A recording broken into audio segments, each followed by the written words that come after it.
Have you ever been the victim of identity theft? Identity theft is not a joke, Jim. On a more serious note, a poll published by Ipsos revealed that 43% of Canadians have been the victim of a fraud or scam in their lifetime. The RCMP published a news release in February of 2023 that, in 2022, the Canadian Anti-Fraud Centre received fraud and cybercrime reports totaling a staggering $530 million in victim losses. Incidents of cybercrime continue to grow year after year. Popular belief is that these statistics are attributed more to the aging population, who did not have access to today's technology growing up. Perhaps surprisingly to some, this is not the case. This past February, a survey published by TD stated that 41% of Canadians between the ages of 18 and 34 report having been targeted by fraudsters on social media. That's higher than reported by older demographics. As digital technology advances and the networked world expands, the amount of unsafe practices grows. Users are unwittingly exposed to any manner of exploitative content or interactions like the frauds reported in the articles aforementioned. This can range from poor practices in communication with others online, to falling victim to fake news or phishing, and even as far as unwanted data collection. There is a constant and continually evolving vulnerability in the online world. Hi, my name is Gwen. In this video, I will be walking through a number of practices and strategies regarding ways that users of digital and network technologies, like you watching this video, can remain empowered, aware, and in control of your experiences online and while utilizing your digital technology. I will be focusing on a select few issues that are becoming particularly influential, along with best practices for them and some more general best practices for user safety online. Further, I will delve into some practices on both the corporate and policymaking levels that could assist in dealing with or further preventing issues affecting the population. A prominent issue in today's online world is that of scammers. Scams are a type of fraud directed towards an individual, usually to illegally obtain money. These can take all sorts of forms. There are impersonation scams, phishing scams, charity scams, invoicing scams, and more. They can come in the form of phone calls, emails, text messages, or messages across social platforms. It can be difficult to tell when these scams take place. For many people around my age, coming out of high school or university, we are just starting to live independently, starting to file taxes, deal with credit reports, or other life skills that we've had little exposure to previously. For others, they may have never had reason to believe that a phone call was not legitimate. I received many a call from the CRA or the RCMP telling me that I'm going to be fined or arrested. None of these have been legitimate. A general practice that is effective in these situations is to remain skeptical of both the intention and the authenticity of the individual or group reaching out. Double check the contactor's information with that of the supposed party they are reaching out on behalf of. Do they have the same phone number? The same email? A tactic I often use in calls is asking the caller what my name is. There hasn't been a time yet when they've given me a proper answer. Another good practice is to add all important contacts into your phone and to avoid answering calls from unknown numbers unless you're expecting one. An important strategy to carry with you across your engagements is to stay critical, rather than to believe there is inherent trust in the things you see. Before believing a source, cross-research it. Check trusted sites and look for the same information from several places. It is beneficial to be proactive and stay up to date on current news and follow along with sites that have a reputation for providing accurate information. Similarly, don't do things like download applications from untrusted sources. You might think you're getting a copy of The Sims 4 for free, but you could actually be downloading malware that can compromise your personal information. Stick to safe and trusted sites like your device's app store or a brand's page, and avoid things that seem too good to be true. Often, they are. By prioritizing critical engagement and being aware of potential harm, you're taking steps to protect your safety and are able to be more confident in your adventures across the digital landscape. Another issue you can address through personal action is that surrounding your privacy. Use strategies like a virtual private network or VPN while on untrusted internet connections like gas stations or airports. You can also take care to private your social medias like Facebook, Instagram, and more to prevent others from looking in on your personal life. These personal measures are only small steps, but can be extremely helpful to protect your safety and information in the precarious landscape online. When it comes to interacting with others online, it's important to remember that the internet is not like real life.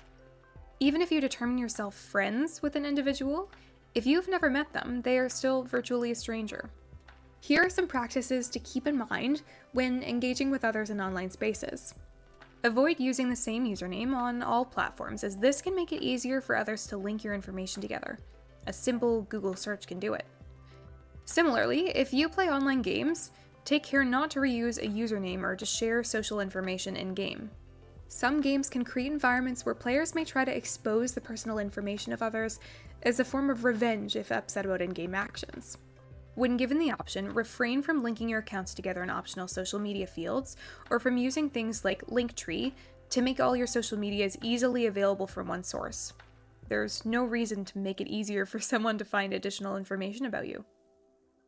Remember, you do not know people personally if you meet them online. There is the possibility of catfishing, and people have the potential to lie about themselves, their intentions, and their identity to gain your trust or build a relationship.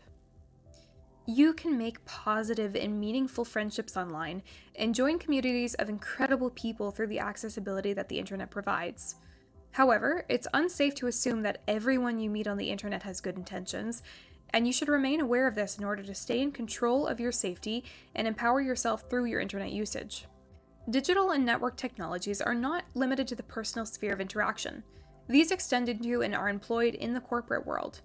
There are effective ways in which you can retain your privacy and other boundaries while still utilizing these tools in the workplace. A major boundary to maintain in the workplace is to refrain from sharing personal social media accounts with both coworkers and management. There is a separation between your work and personal life, and this can maintain and respect that boundary for everyone involved. When necessary, talk to your coworkers in person rather than across email or instant messaging. Tone is not always interpreted well across digital technologies.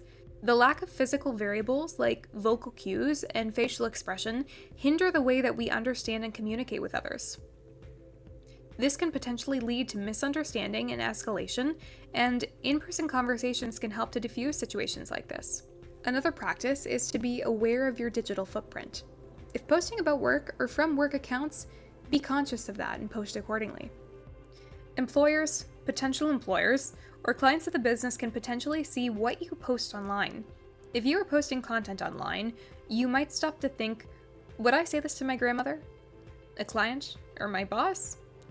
If the answer is no, then it might be wise not to share it on the internet. Often, potential employers will look for your forms of social media during the hiring process, whether they should or not. I once had a boss react in surprise when I pulled up my Facebook page to find a picture to show them, because they had used my maiden name to look me up on Facebook and thought I wasn't on the platform. When in doubt, pretend everything you are posting, no matter how mundane, can be traced back to you. Something shared in an intense moment can spread quickly across the internet and be difficult to remove, following you as you continue through life. Your personal actions and your practices in the workplace allow you to have a great degree of agency in controlling your privacy online. However, the actions of policy-level states like the Canadian government and other foreign powers can bring forth factors which you cannot always exhibit control over. In this section of the video, there are not necessarily best practices, but rather action that the government, the Canadian government specifically, is taking to ensure some degree of safety around digital and network technologies. Again, these are not necessarily things that you can do, but things to be aware of.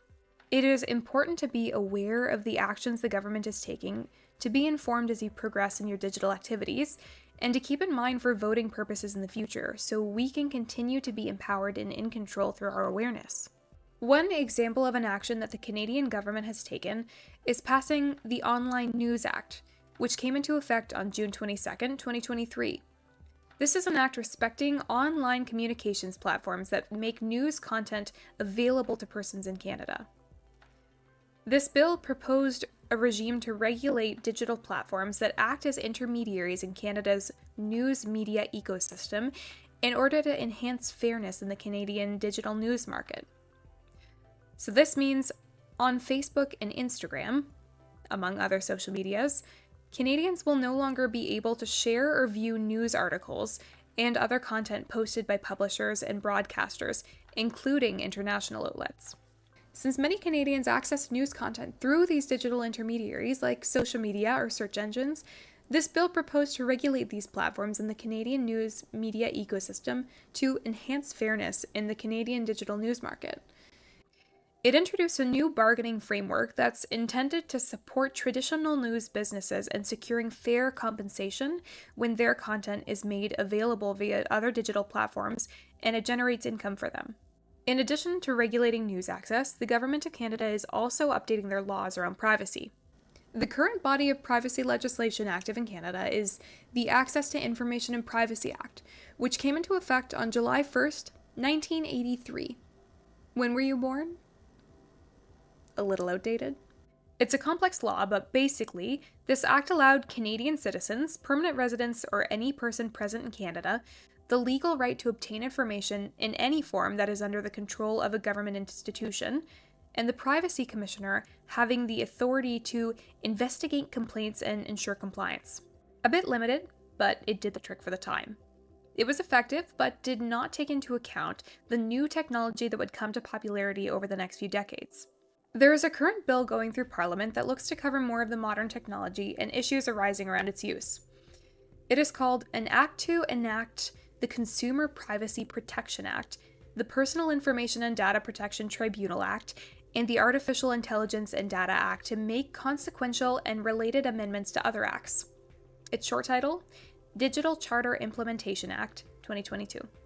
This act covers issues like the protection of personal information of individuals while taking into account the needs of organizations to collect, use, or disclose personal information in the course of commercial activities, like the previous act. This act establishes a tribunal responsible to both hear appeals and to impose penalties within the act.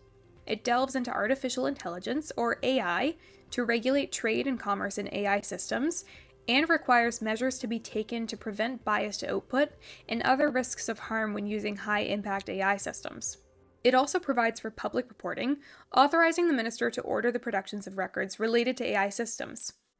Lastly, it further establishes prohibitions related to the possession or use of illegally obtained personal information for using it to design, develop, or make available for an AI system to use, particularly if its use causes serious harm to individuals. These seem like pretty exciting changes, especially compared to its increasingly dated predecessor. However, things within the government take time to pass. The first reading of this bill was June 16, 2022, almost 2 years ago. The second reading was a year later. Since then, there have been 34 meetings about this bill from September 26, 2023, and until Wednesday, April 17th, about a week ago. It's great that they are trying to update something as significant and relevant in our digitally based society as privacy law.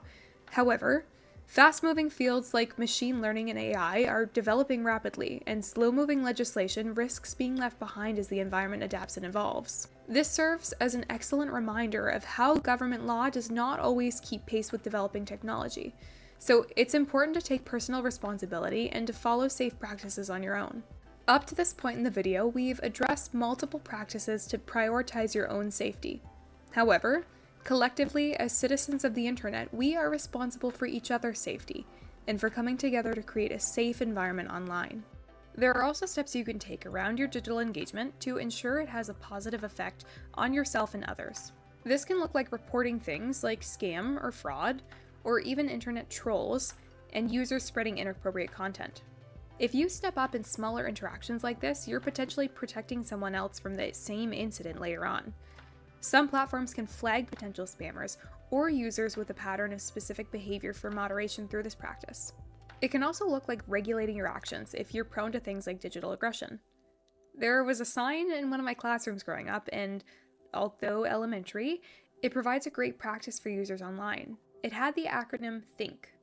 Before you speak, ask yourself if what you're communicating is true, helpful, inspiring, necessary, and kind. Though this isn't an online practice, it's certainly beneficial. Take a break from being online or using your devices. Go touch some grass. As incredible as this technology is, it's healthy to remember to use it in moderation and to allow yourself time away from the bubble that's the internet. Do things that spark your curiosity and excitement, and come back to the digital landscape with a fresh air about you. If we lead the way and adapt our behaviors and the way that we interact, we can pave the way for others to follow. We can create a more positive and enriching experience for all, even if it's within our own online spheres. Digital and network technologies can be powerful tools, and over the last couple decades have entirely changed the way we go about our day-to-day lives. They provide us with information, communication, and other extremely impactful tools to further our accessibility and our personal enrichment. We can uncover a massive range of information with a single search, create new interactions across the world, and carve a space for ourselves among the hectic nature of daily life.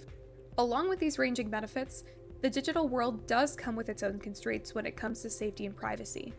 It's important to remember best practices like those we've discussed, and to remain informed about changes in the online environment, to stay safe in your navigation of this ever-changing world, and in doing so, remain empowered, aware, and in control.